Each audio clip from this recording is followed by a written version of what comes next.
Thank you, Steve. Steve Lamb, alcoholic. Hi, Steve. It's good to be here. It's good to be sober, and thank you for that wonderful, insightful, beautiful, loving introduction that really shared with the group, the depth of my personality and commitment to Alcoholics Anonymous. I'm not judging, but I noted that Marty got quite an introduction. I picked the guy up at about 3:45, I wasn't even supposed to be here, and I don't have I wasn't from Buda, I'm from California. That's not that hard. And I know you're sitting there and you're looking at me and you're thinking, he's from California. Bless his heart. Right? That's what you're thinking, right? I can take it. It's all right. And I got to tell you, if you're here, you're committed, because obviously the raffle's over, man. And they already distributed the money, so you got to be some bad alcoholics. My people, yeah. My sobriety date is July 27th, 1996, so I've been sober 25 years and some change. It was a little later than Marty. Marty got here when she was 28. I was 37, almost 38. And I, like Marty, have been consecutively sober since I got here, but that wasn't the plan. It wasn't by design. I didn't want to be here. I got popped for a DUI. I used to drive drunk all the time. I got sentenced to Alcoholics Anonymous. I got sentenced to go to 6 AA meetings in 6 months. I thought, that's excessive, and I hung out. I wait till I had like 5 weeks to do 6 meetings, and I'm delusional. And I'm thinking, oh my God, I got a complex, I got a busy social calendar. I don't know how I could possibly, that's more than one a week, right? I can do the math, right? And I came to you, and I stayed sober. And it still kind of mystifies me. And the first thing that I realized was that you were telling my story. The facts and circumstances were clearly different, but it was my story. You talked about an inability to control and enjoy your drinking. You talked about this allergic reaction, this strange physical reaction that we have to alcohol. But then you explained that wasn't the real problem. The real problem, as it says on page 23, centers in the mind. That once I start, I can't stop. And when I stop, I start thinking. And the more I'm thinking, the more likely it is I'll be drinking. That's the nature of alcoholism. I'm the kind of alcoholic, before I got sober, my wife would send me out to get milk. It's not a complicated task, right? There's like 3 or 4 subparts to it, right? You got to leave the house. You got to go to the store. You got to buy the milk, and you got to come home with the milk. You got to come home with the milk, right? And I'm pretty good at the first 2 or 3, like the whole coming home with the milk, not so much. Because I meet somebody like Bill,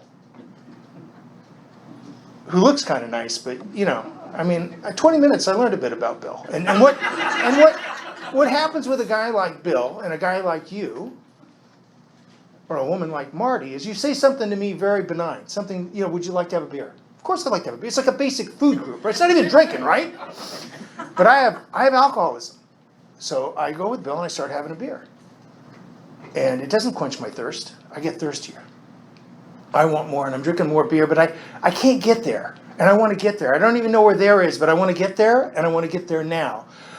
I like accelerants like tequila.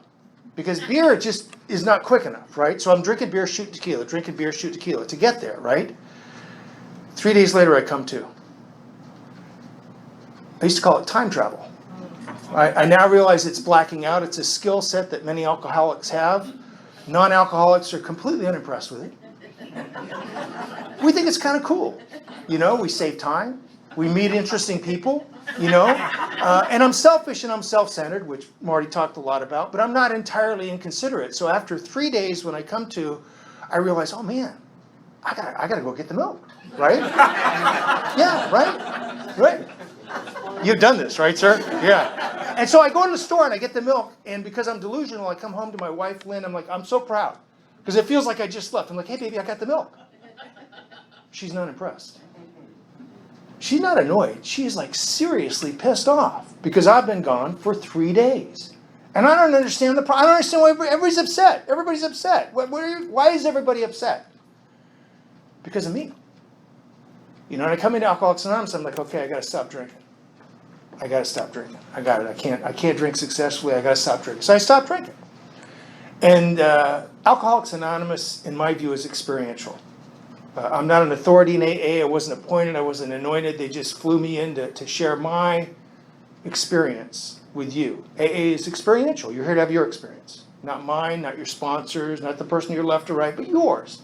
And I got that through the steps, but it didn't start that way. And we are, if we're anything, we're a society of storytellers. You heard this today. This is my story. You're here to have your story. And I got to tell you, when I got here, like I said, I'm delusional. I hear what I want to hear when I want to hear it. If I don't want to hear it, I don't hear it. What I heard was, like, don't drink and go to meetings. Meetings, meetings, meetings. Meeting makers make it. 90 meetings in 90 days, which is very good practical advice. Has very little to nothing to do with the program of Alcoholics Anonymous. Doesn't have anything to do with the 12 steps. Doesn't have anything to do with the program, which is the 12 steps. It's not, in the book. There's very little conversation actually in the book, in the first 164 pages, about meetings. They didn't go to a lot of meetings back then. They really didn't. And it's not about sponsorship, and it's certainly not about God or a higher power, if you prefer that term, which is the point of the exercise. But there were wonderful people telling me, don't leave before the miracle. So I'm like hunkered down waiting for the miracle. I'm waiting. I'm ready. I'm not doing anything. I'm just waiting for the miracle. The miracle is not happening. Y'all are talking about being restored to sanity. I feel like I'm going crazy. I'm hearing a lot of white noise. I'm a jackass. I'm a jackass at home. I'm a jackass at work. I'm a jackass at meetings. The old timers, they look at me, they're like, Lamb, just sit in the corner. And for God's sakes, don't talk to any newcomers because they still have hope. It was brutal. I went about 100 days stark, raving, sober. Now, there were people like Marty, they were talking about the steps. They were talking about the program. They were talking about the book. They were talking about a sponsor, which is just a guide that takes you through the process. And they were certainly talking about God. But I'm not hearing it. I'm a trial lawyer by trade. I got about 100 days stark, raving, sober. I go back to Pittsburgh, Pennsylvania. I'm going to do some depositions to get ready for a trial. And I get done around midweek. I go back to my hotel room. In my hotel room, I've got an honor bar. An honor bar. I'm a newcomer. I have no honor. Okay? But they've given me this mini fridge, right? And I've got the key to it. And it doesn't have everything I want and need in it. It's a really good start. Okay, 2 by 2 by 2. There's bourbon. There's vodka. There's no tequila, which was annoying. But there's a lot of beers. Domestics and imports and a bunch of crap like soda, which I got rid of immediately. Okay? And if any of you ever seen that movie Flight with Denzel Washington, those are, they talk to you. We're having a conversation. It wants me to drink. And I'm getting a little nervous because I know I can't drink. So I'm opening and shutting the honor bar. I do a little inventory. I arrange the domestics and the imports because I'm getting ready to drink, right? And now I'm getting really nervous. And I love the big book and I love the 12 and 12. But when I finally got a sponsor, one of the things that my sponsor had me do was listen to a series of talks by a guy named Chuck Chamberlain. And in 1975, he did a retreat in Palo Mesa, which is a little down the road from where Danny Brown is right now. He's back in my area up in Malibu. I was going to go to that, but apparently somebody who couldn't be here wasn't here, so I got here, and then apparently I got the guy sick. Jay was, and then you. I hope nothing happens on the way home, man. It's kind of dangerous being around me, right? But this guy, Chuck Chamberlain, he did this, and before he died in the early 80s, one of his sponsees had those talks recorded, and they were transcribed. They were put in a book. I listened to the talks, and I read the book. And in the book, what Chuck would do when he was at a retreat was he would draw on a blackboard, one drawing, and it's in the book. There's only one drawing in the book, and this drawing is about what I was like before I got sober, and for quite a while after I got sober. What Chuck did was he drew a circle. And then he put all the people, plants, and animals in the universe inside the circle of life. And then he put life, good, God, whatever your concept of a higher power is, inside the circle of life. And then Chuck drew a stick man outside the circle, separate and apart. And that's me, and that's Chuck.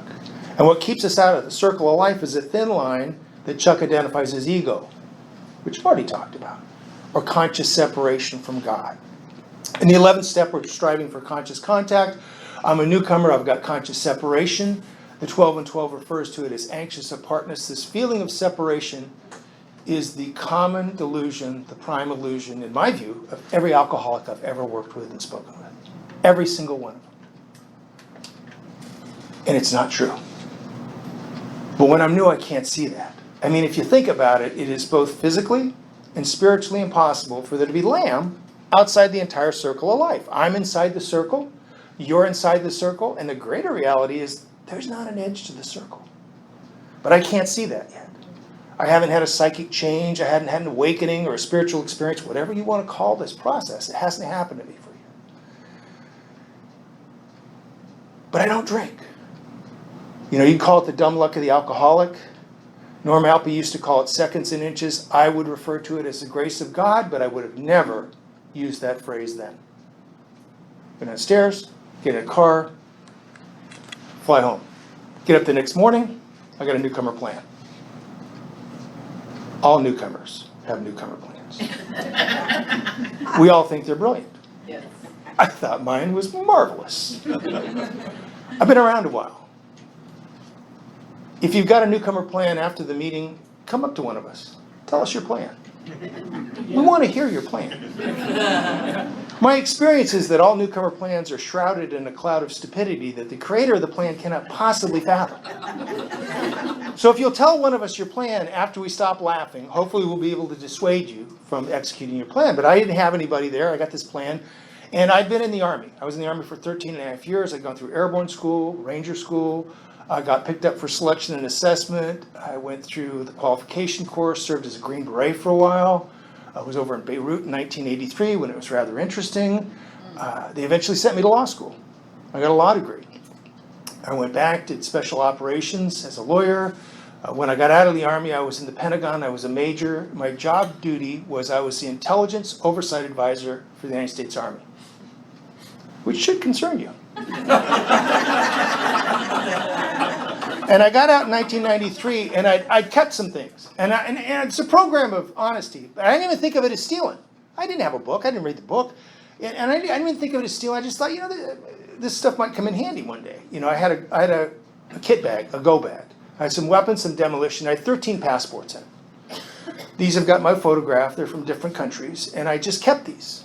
Because, I thought they might come in handy, right? And you never know, right? Yeah. And in 1996, the fall of 1996, when I got back from Pittsburgh, I needed these. Because my newcomer plan was I could take my blue tourist passport, the one that the government issues you. It's got my photograph, my name on it. I'm going to leave the country. It's important to leave the name on your name. Okay, I'm going to fly to British Columbia. When I get to British Columbia, I'm going to head maybe over to Europe, spend a week or two over there, flip passports, flip identities, come back to British Columbia, then I'm going to head down to Costa Rica. Because I've got some former Army associates of mine. They're doing some kind of interesting marketing and distribution down there, right? and this is I got a wife and a daughter. We acquire them. It's like, wow, you're like, whoa, really? It's, who knew, right? And I don't talk to them about this because this is like a business thing. It has nothing to do with them, right? So I lay all this stuff out, right? And the 13 passports that I should have turned in 1993, they're all current. They haven't expired. But my blue tourist passport, my legitimate passport, has expired because when you're out there doing what we're doing, we're not paying attention to stuff, right? So I'm devastated. I don't know what to do. I go to a meeting. There was a guy there named Jim who became my grand sponsor, without my permission, by the way. And he was talking about sponsorship, and I felt like I'd done everything. It's funny, when I finally got a sponsor, he used to tell me I was like a dog on linoleum. There was a lot of activity, but no forward motion, okay? And I went up to Jim, because he was talking about sponsorship, and I looked at him in the shoes, because I couldn't look at him in the face. I said, Jim, I heard you talking about sponsorship. I've been here about 100 days. I think it's time for me to interview for a sponsor. I know you're thinking it's ridiculous, right? But what you hear people say is find someone that has what you want, right? Well, I don't know about you, but I got a complex set of social issues, right? Not anybody can sponsor this, right? And who better to determine who should sponsor me than me, right? So, because like I said, I'm delusional. So I think there should be an interview process. And Jim's just like, you are pathetic, man. And he grabs me, he takes me outside, he introduced me to a guy named Michael. I never met this guy before. He says, Michael, Steve, Michael, sponsor, sponsee, go with God. And he walks away laughing. And I'm thinking, this ain't funny. I don't know this guy. And by the way, he sponsored Michael. And for a long time, I thought Jim was trying to help me, which I think in part he was trying to do. But I've been around a while, and now I realize what happened was he saw this hot mess. We know what hot messes are, right? And he said, oh, this is perfect. He took me outside, and he said to Michael, here, play with this. This will keep you entertained for a while, because Michael was having some issues. He was having marital issues, work problems. He had sponsees that were not following directions. Who's ever had that, right? So he gave me to him. Because I got to tell you, these sponsees are a divine distraction. They are. They call you up. They're polite. They ask you how you're doing. They don't care. They don't care. They immediately go to the problem of the day, right? And at first you're annoyed, right? But then you realize that when they're talking about them, I'm not thinking about me. And then one day they call because they're working with somebody. They don't know what to do. And the two of you spend 20 minutes talking about somebody else. I don't know what your version of a conscious contact is, but that fits my description. It's out of self and into God. So I'm meeting with this guy, and Marty talked about it. He says, look, I want you to take the 12 and 12, read the first chapter, which is on the first step, and then take the big book and read from the very beginning all the way through the doctor's opinion. Highlight what you agree with, what you disagree with. If you've got questions, write the questions in the margin. This is your book. We're going to use it for a while. Got any issues, we'll note, and then we'll discuss it when you show up at my house Monday night at 6:30. I'm like, all right. I do my homework. I show up at his house. He asked me a little bit about myself. I told him about my newcomer plan, which he thought was hilarious. He told me a little bit about himself, and then he says, okay, open the book. Let's start reading. I'm like, no, I did what you asked me. I'm ready to talk about it. We're going to discuss it, right? He goes, no. Open the book. Let's start reading. I'm like, no, and I showed him in the book. I got the highlighting. I get questions because, it's not written very well. I mean, I can help out here, right? And he goes, that's not how we're going to do it. What we're going to do is we're going to read this book. From the very beginning to the very end, we're going to do it word for word, line by line, page by page, paragraph by paragraph, through the whole book. And my first thought was, because I'm judgmental, oh, this is a level of lameness that I never thought was possible. And because I jumped to conclusions, I immediately determined my sponsor's an idiot. He probably can't read. Right? He probably can't read. But, I've been beaten into a state of reasonableness. I got nothing. And I think, I can help him out. Right? Maybe I'm here to help him out. I found out later my sponsor has a master's degree in nuclear engineering. He was the chief technology officer for the largest gaming company in the world. And when it went public, he did quite well. And he didn't have any problem reading. Not at all, right? But for a long time, I thought he was an idiot because he kept referring to this book that didn't make any sense to me. And if you're new, I got to tell you, I've never met anybody that's come in and seen the 12 steps up here on the wall and gone, oh, thank God, I've been waiting my whole life for this. Mark, will you take me through these 12 golden steps of recovery so that I can find, develop, and maintain a conscious contact with the God of my understanding? So that I can live and move and have my being in the world without drinking alcohol. No, we don't do that. We're like, really? That's it? Is there a door number 2? And like I said, I'm a lawyer. 4 and 5, that's confession. That's evidence. That's not the bad part, though. 8 and 9. 8 and 9? Yeah. Now, I'm not stupid. I know it's their money. I know that. But some of them don't even know I've got it. And how is me giving them their money going to help me get sober? Right? I need some money. I'm having financial problems. I'm looking for the money step. There's no money step. In fact, the book says the spiritual always precedes the material. None of this makes any sense looking forward. It only makes sense looking backward after you've done it. And you really want it to make sense? Sit down with another person and take them through the book and describe the experience that you have had or are continuing to have in Alcoholics Anonymous through the steps. I remember when we got to the inventory, and again, I'm not here to tell you how to do inventory. The way you should do inventory is the way your sponsor tells you to do inventory. You probably figured this out. I'm kind of a wordsmith. I'm a pain in the butt. I'm an arguer because I'm a lawyer. So my sponsor takes me to page 65, and he says, you notice anything? That's where the 3 columns are, if you're relatively new. He says, you notice anything? I said, no. I said, take another look. I looked, he says, what do you think? I said, well, Mr. Brown's kind of a jack. Somebody ought to take this. No, that's not what we're talking about. He says, you'll notice there's not even complete sentences there. You'll hear people talk about this as our life story, and I get that. He goes, but look, what I want you to do is to follow the directions as he viewed them in the book. They're like bullet points. You only need like 2 or 3 words for each one of these columns. The first column is the resentment, the person, the institution, or the principle. 2 or 3 words. Second column is the cause. 2 or 3 words. I'll be prepared for a long talk. We can discuss it. Just put a note down there. Then the third column is the condition or how it affects you. Is it self-esteem, pocketbook, ambition, security, personal relations, or sex relations? Don't overthink it. Just jot those down if they apply. And then he said there's a 4th column. We don't have a 4th column in the book, but if you look on page 67, it says, referring back to our list, we're going to identify mistake, fault, and blame. We call those character defects, things like selfishness, self-centeredness, self-seeking, dishonesty. The 12 and 12 refers to the 7 deadly sins, which are my personal favorites. Pride, greed, lust, anger, gluttony, envy, sloth. The book talks a lot about fear. It also mentions on page 67 what is sometimes referred to as a prayer to the sick man. Am I willing to ask God to help me to show this person that I resent patience, pity, and tolerance? Am I willing to forgive this person? Then he gave me the instructions on the fear inventory, on the sexual misconduct inventory. He turned me loose. He said it should take you a few weeks. It took me about 5 or 6 weeks. 2 or 3 weeks to think about it and 2 or 3 weeks to do it. Because like the book says, it's simple but not easy. The simple part's the black part, the instructions.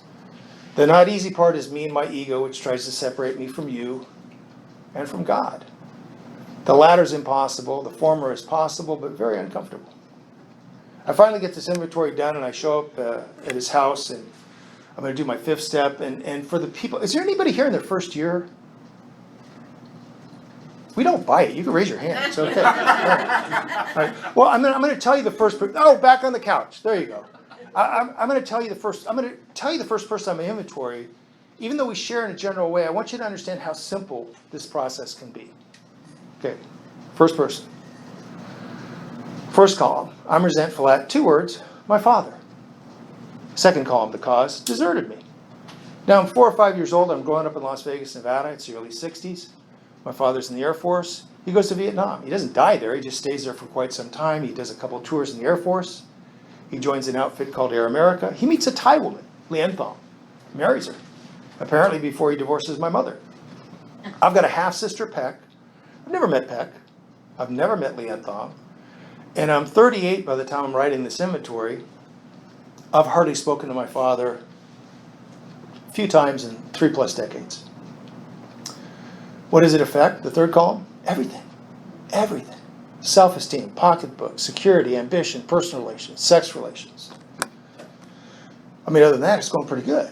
This is one of these overarching resentments that my sponsor sees that has impacted all my relationships. I have no idea, okay? I see this now with all the people that I work with, but at the time, I'm just telling him this stuff. I've got to identify character defects. I identify anger, because I'm still pretty angry. Fear, I have a lot of fear. And I am not going to forgive my father. I'm not making amends to my father. I'm not doing the prayer to screw that. I'm not going to do that.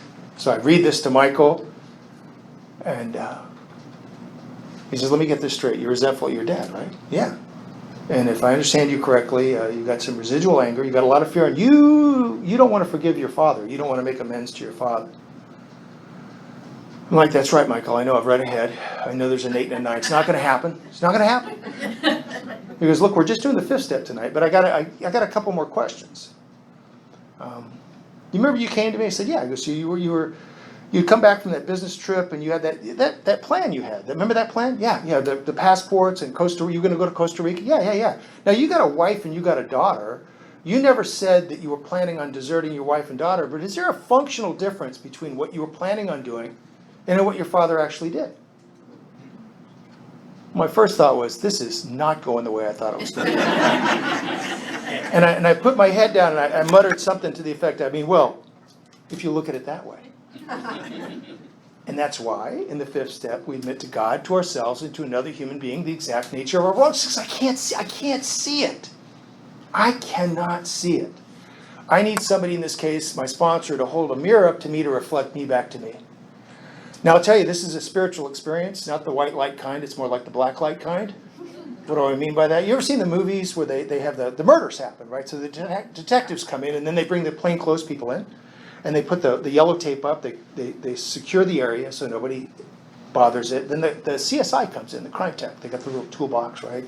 They open the toolbox and they spray a substance called luminol all over the walls. They turn off the lights, they turn on a black light. And what shows up in phosphorescence is the evidence of the crime. The blood spatter all over the wall. And what happened when I did this inventory was the evidence of who I'd became apparent. I'm the person that I hate most in life. I'm my father. Right? So I go home, I get quiet, I do 6 and 7, and I got to tell you, my first pass at 6 and 7 was pretty superficial. It really was. I read it in the 12 and 12, but I'm like, I got it. It's about willingness and humility. I've got very little of either, but I'm afraid. I said the prayer, because I'm afraid I'm going to drink. Yeah, they mean a lot more to me now. It's hard to do 11 without rotating back through 6 and 7. And if you're new, that doesn't make any sense, but it will. And I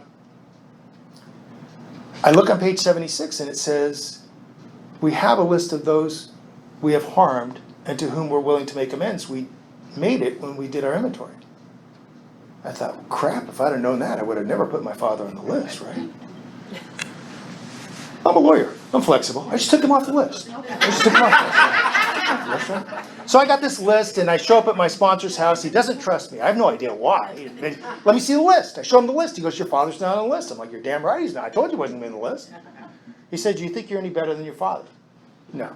I got it. He goes, what do you think of the Lord's Prayer? I'm like, what? The Lord's Prayer. We said it, after Marty talked. So I don't have a problem with it. I'm okay with the Lord's Prayer.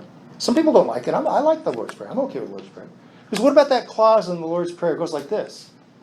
Forgive us our trespasses as we forgive those who trespass against us. What do you think of that?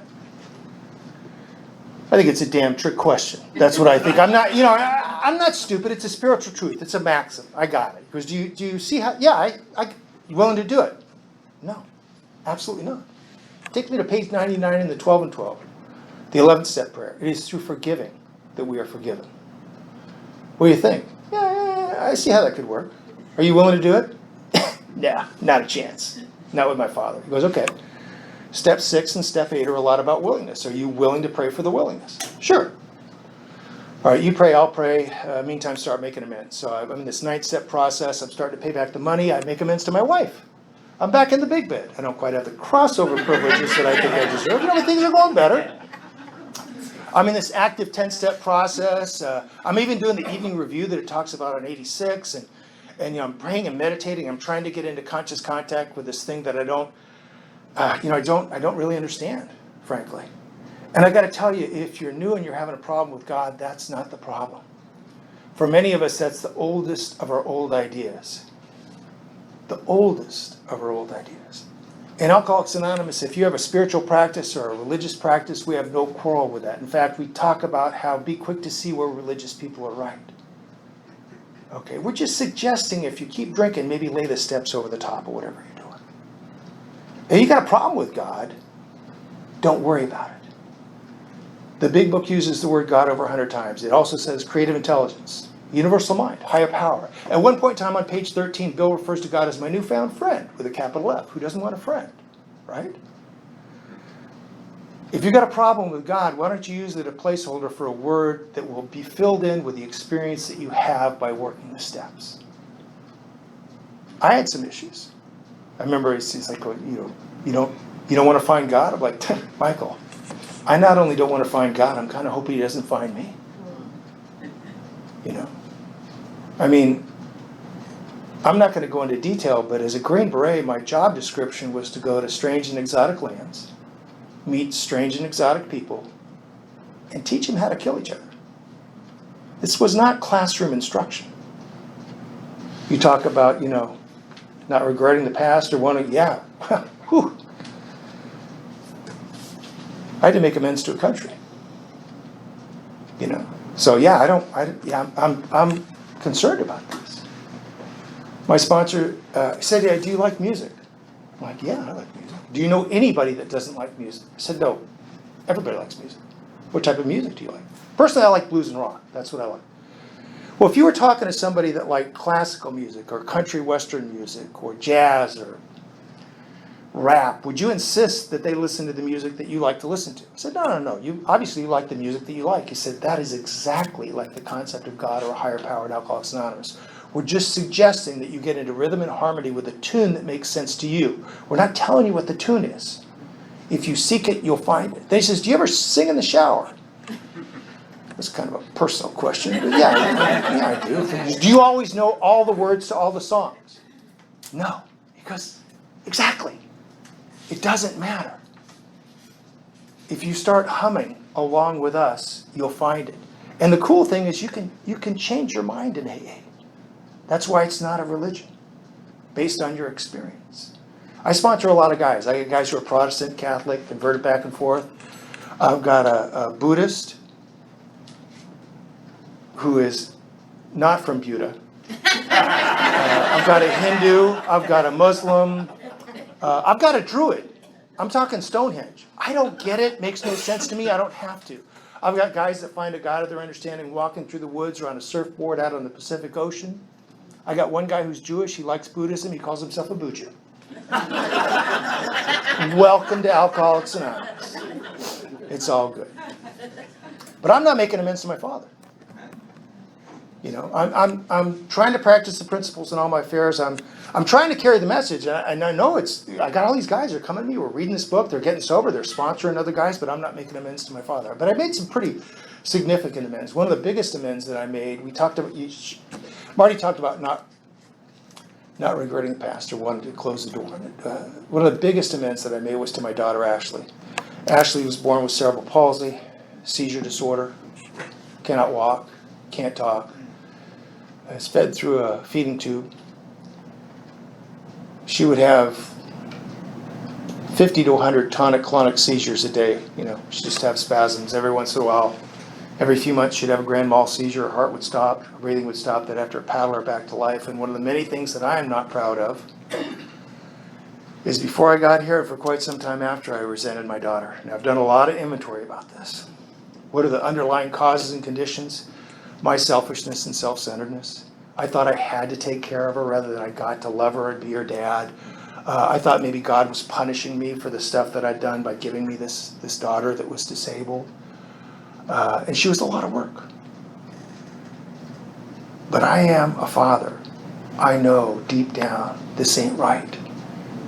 You know, just like Marty knew deep down when she's drinking and she's pregnant, we're not supposed to do this. But I can't not. It happened, right? And I did a lot of inventory, did a lot of work on this. I made amends to my daughter.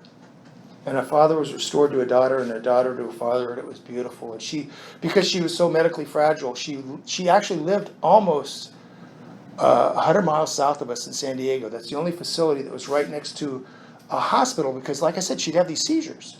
And they'd have to paddle her back, and I would go down every weekend. We got a conversion van. We'd take her out on the wheelchair. I'd put a ribbon around her hair. I'd put a balloon on her wheelchair. She'd laugh and giggle, and it was good. It was good. And I remember thinking, wow, this is wonderful that AA has given this to me. First guy I sponsored, a guy named Steven, does his inventory with me. First guy in his inventory, his son, Evan. Evan has cerebral palsy with a seizure disorder. He resents his son the way I resented Ashley. We did these steps or spiritual exercises, and a father was restored to a son, and a son to a father. That's Alcoholics Anonymous, and I thought that this is great, this is cool. And then one day in 2004, we get a call. We got to go down to the hospital. My daughter's in ICU. This has happened many times. I go into ICU. She's got all the tubes, and she's, you know, I go over, I kiss her, I tell baby it's going to be okay. That was not true. Doctor's in the corner. He's waiting for my wife and I, and he tells us, your daughter's not going to make it out of ICU. What are you talking about? My daughter's tough. This is, you know, she's been through this. He goes, no, you don't understand. Her system's shutting down. She's having renal failure. She's been on so much medication for so long that her kidneys, her liver, just everything's just shutting down. which I should understand because this is the type of thing that happens to a lot of us. I'm praying and meditating every morning, and I'm having a conversation with God. It's not going too well. I'm pissed. I'm like, God, how could you do this to me? I know I was a bad dad, but I made amends. I love my daughter. How could you take my daughter from me? I'm talking to my sponsor. I'm talking to his sponsor, who at the time was Scott Redmond. And they're not telling me what to do other than to keep praying and meditating. You'll get the answer. And I'm angry and I'm upset. But I'm talking to God. And after about 3 or 4 days, what came to me is I was selfish and self-centered. And if Scott or Michael, my sponsor, had told me that, I would have told them you can't tell somebody that. They have to come to that realization. What I realized, my daughter could never talk. But she could convey what was going on with her eyes, and she was exhausted. She was tired, and she was ready to go. And my job was to be her father in this world or the next, as she took her light into another room. And because of Alcoholics Anonymous, I was able to do that. And then when Evan died, we were there for his dad, Stephen. And I got to tell you, this is just me. But I don't believe that we're a bag of bones and sinew and blood and tissue. There's something else. The religious call it the golden cord, the silver thread, that which binds me to you and you to me. Scott Redmond used to call it the connective tissue of Alcoholics Anonymous. It's this spiritual goo that just, when you sit down with another person and you listen to a fifth step, you're not talking about God. You're experiencing it. It's there. We're not supposed to be here. We're both sober and we're doing the best we can and we make a lot of mistakes. It's Alcoholics Anonymous. Clean up on aisle 4 all the time, right? And I believe that my daughter taught me some valuable lessons. And we talk a lot about pass it on. What does that mean? How many of you have heard about people that were alive? You've never even met them. I never met Chuck Chamberlain. I definitely had some time with Scott Redmond. I spent a lot of time with Sandy Beach. A lot of people that I just love and respect. They become embedded in you. And what we do is we pass that on. People talk about people in AA that have been physically gone for a long time. But they're still here. They're still here because we share those experiences. But I am not making amends to my father. One day I'm having a conversation with my sponsor, Michael. Just one of those, I have talked to him all the time. I just tell him what's going on. I just explain to him, I'm going up to Anchorage, Alaska. I got to do some depositions. I'll miss my home group, which is our Hermosa Beach Monday night men's tag, but I'll be back later in the week. He's like, lights up like a Christmas tree. He's like, that's great. You'll make amends to your father. And I'd forgotten that I told him my father was living in Wasilla, Alaska, which is about 30 miles outside of Anchorage. So now my sponsor is connecting two clearly unrelated dots. And if you're new, they'll do that. It's annoying as hell. You think they're not paying attention. They take notes. Stuff comes up years later. So I'm waving off like, whoa. This has nothing to do with AA. This is business. And he leans in, he goes, everything has everything to do with Alcoholics Anonymous. He goes, you've been praying and meditating, right? He goes, yeah. He goes, well, God's talking. Can't you hear him? I'm like, no, I'm not. So he tells me to pray and meditate, come back after a week or two, and I do, and what comes to me is I should do this. It's not like God talked to me. I just felt like I should do this, in part because I realized I'm a hypocrite. I got all these guys I'm sponsoring. I'm telling them to go meet, and I won't do it. So, I go to Michael. I go, okay, I'll do it. What do I do? Without skipping a beat, he looks at me and says, I don't know. I'm not going to do it. Talk to God.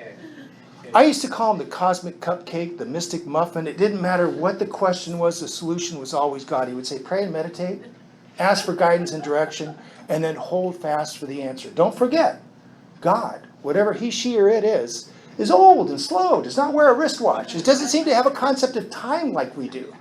And he would tell me things like, you remember that guy, you don't like that guy, he shares the same thing, you've been reading inventory about this guy, shares the same thing every time, yeah, right. Have you talked to him before or after the meeting? No, I don't like it. Well, maybe if you talk to him, he might have the answer.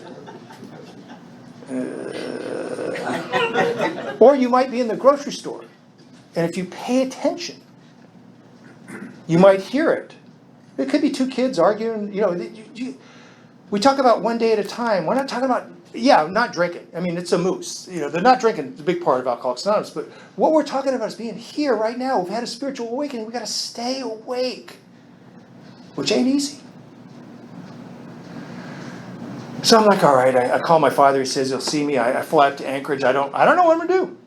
But I've made a commitment to Alcoholics Anonymous, right? So I go through the airport, go through the terminal, I see my father, he's older than I remembered, he's shorter than I remembered, and he's kind of shuffling towards me, he's uncomfortable.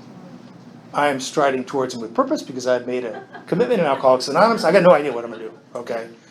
And when I got up to him, I don't know what y'all do out here in Texas. But in California, there's a lot of hand-holding and hugging. And I don't know about here, but there, if you're a male, it's never the supermodel that gives you the hug. It's always the biker with a 3-day growth of beard. It's like, oh, I love you. You're like, oh, man, I'm not drinking. Back off, I didn't like all the physical hand-holding and hugging. I mean, it just seemed weird. Since the pandemic, I've really missed it. I've really missed it. And when I got up in front of my father without thinking, I just grabbed him and I hugged him. And he buried his head in my shoulder and he cried and I cried and forgiveness occurred. All I had to do was show up and get out of the way. Now I made formal amends to him afterwards. I had some discussions with him. And a father was restored to a son and a son to a father, and that's it. It was good. It was good. Now he died a little over a year ago, January 2021. He had congestive heart failure. And because he didn't have COVID, but because of COVID, nobody could go see him. My mother-in-law, my stepmother, Leanne Thong, couldn't see him. Pet couldn't see him. He's up in the hospital in Anchorage, but we had taught him how to FaceTime, so he could talk on the phone. But he's like 88 years old. He's not that techno savvy. So the point with FaceTime is, you look at the phone and it's FaceTime, right? He didn't get that. I would have 2 or 3 hour conversations with my father's very hairy ears. They get very hairy ears as you get old, right? And before he died, he made amends to me. It wasn't a very good amends, in AA terms. If he'd been my sponsee, I would have had him redo it. But this was my father. And it was perfect. It was perfect. And before he died, he said he loved me, and I said I loved him, and I meant it. And that's because Alcoholics Anonymous, it isn't because you told me about forgiveness, it's because you walked me through it. And I know that this works because, what is today, the 20? Is it the 21st? Yeah. 6 years ago today, I got shot.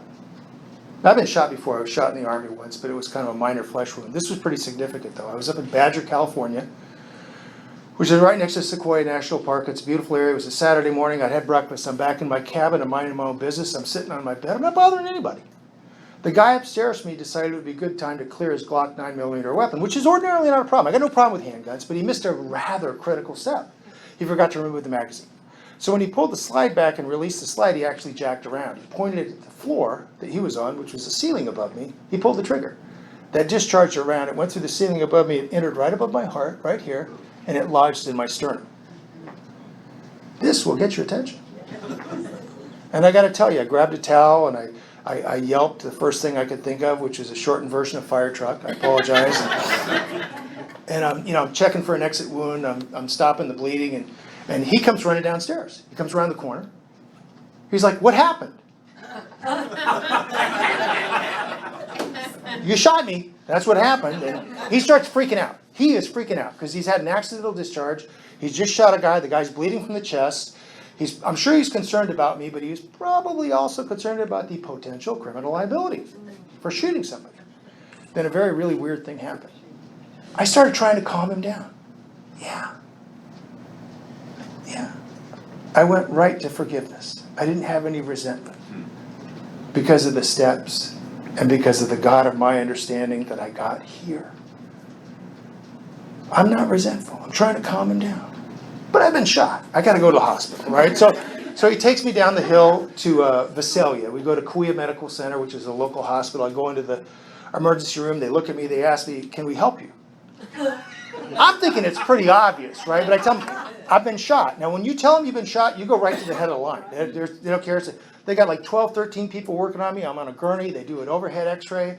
They do an EKG. I got a cardiothoracic surgeon who's hovering over me. And after about 15 minutes, he goes, this is crazy. And everybody's coming in to look at the x-ray, right? And he says, this bullet went within millimeters of your heart. It missed all your major arteries. The bleeding has stopped. It's lodged in your sternum, actually behind your sternum. It's immobilized.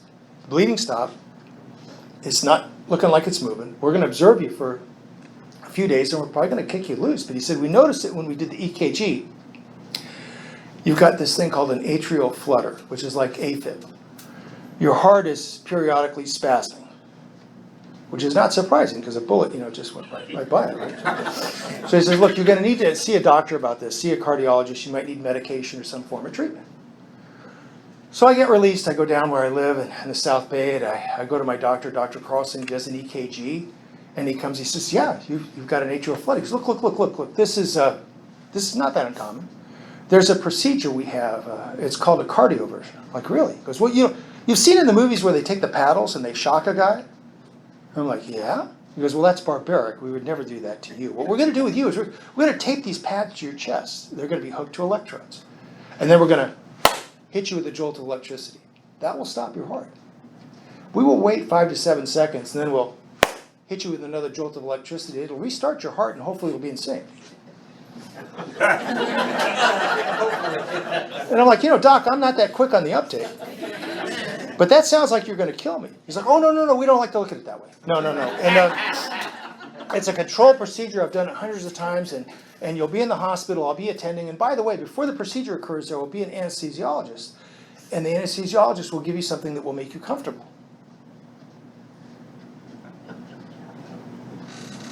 So I'm an alcoholic. I go from, you're going to kill me, to apparently I'm going to get comfortable, and it's not that I haven't been comfortable in AA, but I haven't been that kind of comfortable in 20 years. And this is a free pass, right? My sponsor will be cool. Like, Doc, sign me up. Let's do this thing, right? So I'm in the hospital. I got the little gown on. I got the IV in me, and Dr. Carlson's there, and the anesthesiologist walks in. He's got the syringe and comfortable. And I am watching him all the way across the room because he's my new best friend, right? He gets in front of me, and I think he starts talking to me. And the next thing I know, Dr. Carlson's leaning over. He's like, how you doing? I'm good. I'm good, Doc. He goes, well, how do you feel? I feel fine. I'm ready. Let's do the procedure. He's like, oh, no. We did the procedure. The procedure's over. We think it went pretty well. I'm like hell, where's the guy with the syringe? You told me I was good. I am arguing with my cardiologist about general anesthesia, okay? And you young people probably won't understand this, but in the old days when they would give you general anesthesia, they'd have you count back from 100. And you go 100, 99, 90, and I'm waiting for 99 and 98, right? And they got much better dope now. We don't agree with that, but they got this stuff called propofol. Yes. Which We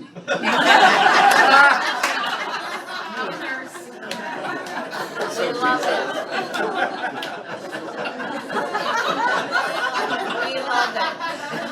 sugar, the more you explain, the worse it gets. Okay? You know this shit too. Now, propofol is what they gave Michael Jackson. They just gave me the correct dose. Now, the problem, as our nurse will tell you with propofol, is you're here, and then you're here. There's no 99. Tremendously disappointing. But the other point about this, in addition to the forgiveness, is hopefully if you're new, you'll get in the big book, you get in the 12 and 12. And the 12 and 12, in chapter 10, there's some discussion about the various forms of inventory that we do.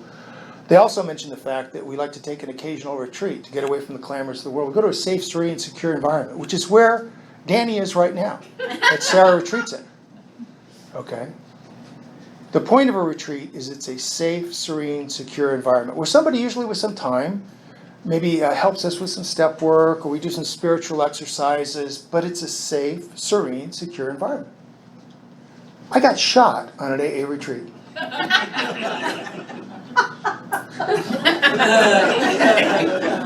It gets better. I was leading the retreat. I'd given a talk on Friday night about unity, which I thought was pretty good. But apparently he wasn't paying attention. I got shot on a Saturday morning, and that night I was scheduled to give a talk on acceptance and forgiveness. But here's the best part. The guy that shot me, stay with me, Marty. I sponsor him. I sponsored him then, and I sponsor him now. Only because Alcoholics Anonymous. Now, if you're new, do not shoot your sponsor. And if you do, I never told you that, okay? My friend Bill C. likes to say, we come into AA, we take off the clown suit. And we do. We do. But we don't throw it away. We hang it up and take it out of, because apparently we need to be amused, you know? And I'll give you an example. This is the spiritual quality of my life. Okay. 2 examples. First one's real quick. You're talking about honesty, right?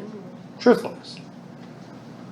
I'm doing all this inventory. I'm sponsoring all these guys, and I'm 25 years sober. About 15 years sober, I realized that what I was doing is I would leave the office, I would get in the car, I would drive home, and because I'm so kind and considerate and love my wife, I would tell her as I'm on my way home, I'm getting ready to leave the office. Do you need me to get anything?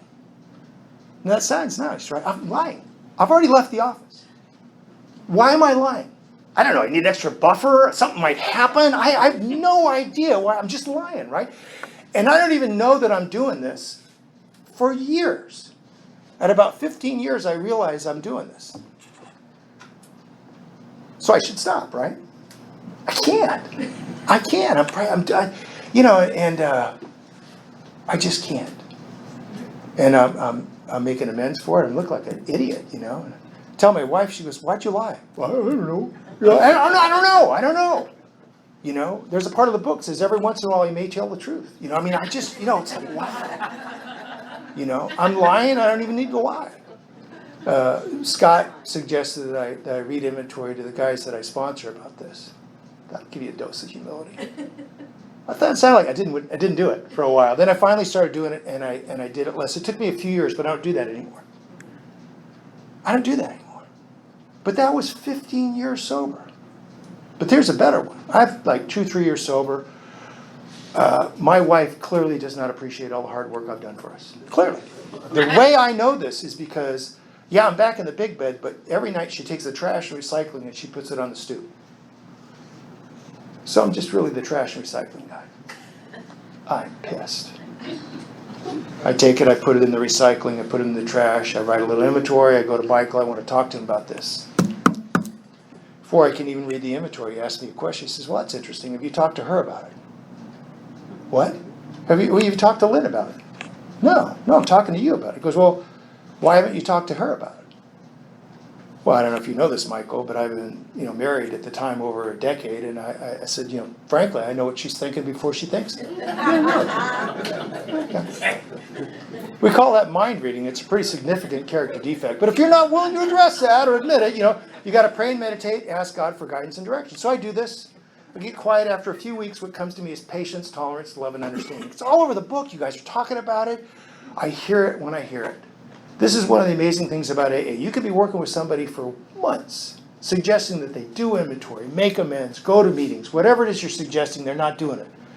They come to a meeting like this, they listen to a chucklehead like me, you go out for pie, they go, "Hey, did you hear that guy?" You're like, "Oh man, I've been talking about it for a minute." We hear it when we hear it, right? So I pray for it, I get it. Life is good. I'm not resentful. I got the trash recycling. I'm taking it out to the bins every day and not having a pride twitch every once in a while, but I'm okay.